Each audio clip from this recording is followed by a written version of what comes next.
देखिए, इसको सिर्फ एक मोटी, भारी भरकम कानूनी किताब की तरह मत देखिए। भारत का संविधान ये सिर्फ कागजों का बंडल नहीं है, बल्कि ये दुनिया के सबसे बड़े लोकतंत्र का एक तरह से ब्लूप्रिंट है। एक ऐसा नक्शा जो 1 अरब से भी ज्यादा लोगों के सपनों और उनकी उम्मीदों को एक साथ जोड़ता है। तो चलिए, आज इसी के पन्ने पलटते हैं और समझने की कोशिश करते हैं कि इसका असल मतलब क्या है। हम भारत के लोग, ये सिर्फ 3 शब्द नहीं है। सच कहूं तो ये इस पूरे दस्तावेज की आत्मा है, उसकी जान है। यही वो बुनियाद है जो साफ साफ कहती है कि असली ताकत किसी राजा, किसी संसद या किसी सरकार के पास नहीं, बल्कि सीधे भारत के लोगों के हाथों में है। हर अधिकार, हर कानून, सब यहीं से अपनी शक्ति लेता है। लेकिन ये जो वादा है, इसका असली मतलब क्या है? आखिर ये दस्तावेज अपने नागरिकों को कौन सी गारंटी देता है? और इतने बड़े, इतने विशाल देश की मशीनरी को चलाता कैसे है? बस इन्हीं सवालों के जवाब हम इस सफर में ढूंढने वाले हैं। तो सबसे पहले बात करते हैं प्रस्तावना की। देखिए, अगर संविधान के दिल तक पहुंचना है ना, तो रास्ता यहीं से होकर जाता है। ये सिर्फ कोई इंट्रोडक्शन नहीं है, बल्कि ये तो एक मिशन स्टेटमेंट है। वो आईना है जो हमें दिखाता है कि भारत एक राष्ट्र के तौर पर किन मूल्यों पर खड़ा है। और इसमें दिलचस्प बात पता है क्या है? ये कि ये मिशन स्टेटमेंट कोई पत्थर की लकीर नहीं है। जैसे 1976 में 42वें संशोधन के जरिए इसमें 2 बहुत जरूरी शब्द जोड़े गए, समाजवादी और पंथनिरपेक्ष। अब ये एक बहुत बड़ा वैचारिक बदलाव था, और ये दिखाता है कि एक राष्ट्र अपने आदर्शों को समय के साथ कैसे विकसित करता है, कैसे बदलता है। अच्छा, अगर प्रस्तावना संविधान की आत्मा है, तो मौलिक अधिकार यानी फंडामेंटल राइट्स इसका धड़कता हुआ दिल है। ये एक तरह का सुरक्षा कवच है। वो गारंटियां हैं जो देश के हर एक नागरिक को दी गई हैं और जिन्हें कोई भी सरकार छीन नहीं सकती।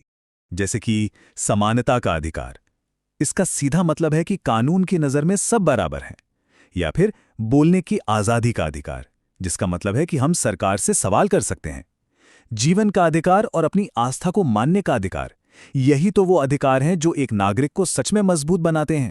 लेकिन एक बात है, इन अधिकारों की रक्षा का सफर इतना आसान नहीं रहा। आज़ादी के बाद कई दशकों तक संसद और सुप्रीम कोर्ट के बीच एक जबरदस्त खींचतान चलती रही। सवाल यह था कि क्या संसद के पास मौलिक अधिकारों को भी बदलने की शक्ति है? 1951 से लेकर 1973 तक ये सवाल देश की सबसे बड़ी कानूनी बहसों में से एक बना रहा, और इसका जो नतीजा निकला वो तो कमाल का। और वो नतीजा था बुनियादी संरचना का सिद्धांत। केशवानंद भारती केस में सुप्रीम कोर्ट ने एक ऐसा ऐतिहासिक फैसला दिया जिसने सब कुछ बदल दिया। कोर्ट ने कहा, हां, संसद संविधान में संशोधन कर सकती है, बिल्कुल कर सकती है, लेकिन वो इसकी नींव को, इसकी बुनियादी संरचना को नहीं हिला सकती। मतलब लोकतंत्र, पंथनिरपेक्षता जैसे जो सिद्धांत हैं, उन्हें कोई छू भी नहीं सकता। सच में ये न्यायपालिका का एक मास्टर स्ट्रोक था। चलिए, अब अधिकारों से थोड़ा आगे बढ़ते हैं और सरकार के पूरे ढांचे को समझते हैं। आखिर ये संविधान देश चलाने की इतनी बड़ी और सच कहूं तो काफी जटिल मशीनरी को व्यवस्थित कैसे करता है? देखिए, इसका जवाब छिपा है शक्तियों के बंटवारे में। आप इसे सरकार के 3 मजबूत पहियों की तरह समझ सकते हैं। पहला, विधायिका यानी हमारी संसद जो कानून बनाती है।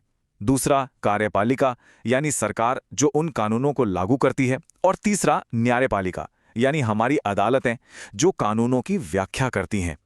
और ये तीनों एक दूसरे पर नजर रखते हैं ताकि सत्ता का संतुलन बना रहे और कोई भी एक हद से ज्यादा शक्तिशाली ना हो जाए। और ये संतुलन सिर्फ केंद्र में ही नहीं है, बल्कि केंद्र और राज्यों के बीच भी है। संविधान की जो 7वीं अनुसूची है, वो शक्तियों को 3 लिस्ट में बांटती है। संघ सूची, जिसमें रक्षा और विदेश नीति जैसे राष्ट्रीय महत्व के विषय हैं। राज्य सूची, जिसमें पुलिस और कृषि जैसे स्थानीय विषय हैं। और फिर है समवर्ती सूची, जिसमें शिक्षा जैसे विषय हैं जिन पर केंद्र और राज्य दोनों कानून बना सकते हैं। अब जरा सोचिए, देश की रक्षा को संघ सूची में ही क्यों रखा गया होगा? और यहां एक सबसे जरूरी बात आती है। हमारे संविधान बनाने वाले ये बात बहुत अच्छे से जानते थे कि भविष्य बदलेगा, समाज बदलेगा। इसीलिए उन्होंने इसे किसी पत्थर की लकीर की तरह नहीं, बल्कि एक सांस लेता हुआ एक जीवंत दस्तावेज बनाया जो वक्त के साथ खुद को ढाल सके। और इसका सबसे बड़ा सबूत ये नंबर है, 100 से ज्यादा। 1950 से लेकर अब तक हमारे संविधान में 100 से भी ज्यादा बार संशोधन हो चुका है। सोचिए जरा, इसका मतलब है कि ये दस्तावेज कितना लचीला है, कितना प्रगतिशील है कि वो आज की जरूरतों के हिसाब से भी खुद को बदल सकता है। आरक्षण की जो नीति है वो इसका सबसे अच्छा उदाहरण है। सामाजिक न्याय को सुनिश्चित करने के लिए जो व्यवस्था बनाई गई थी वो समय के साथ लगातार विकसित हुई, कभी संशोधनों के जरिए तो कभी अदालती फैसलों के जरिए। मंडल कमीशन से लेकर ईडब्ल्यूएस कोटे तक हर एक बदलाव ने नई बहसों को जन्म दिया, और यही तो दिखाता है कि संविधान समाज की बदलती जरूरतों पर कैसे रिएक्ट करता है।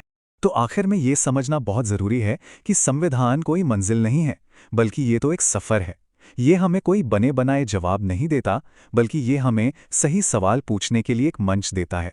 तो प्रस्तावना के वादे से लेकर अधिकारों की रक्षा और सरकार के उस पूरे ढांचे तक, ये संविधान असल में अतीत के सबक, वर्तमान की चुनौतियों और भविष्य की उम्मीदों के बीच लगातार चलने वाली एक बातचीत है, एक संवाद है। तो सवाल ये उठता है कि जैसे जैसे भारत आगे बढ़ेगा, ये जो हमारा ब्लूप्रिंट है, ये आने वाली पीढ़ी के लिए खुद को कैसे ढालेगा? ये एक ऐसा सवाल है जिसका जवाब किसी एक किताब में नहीं मिलेगा। इसका जवाब हम सबकी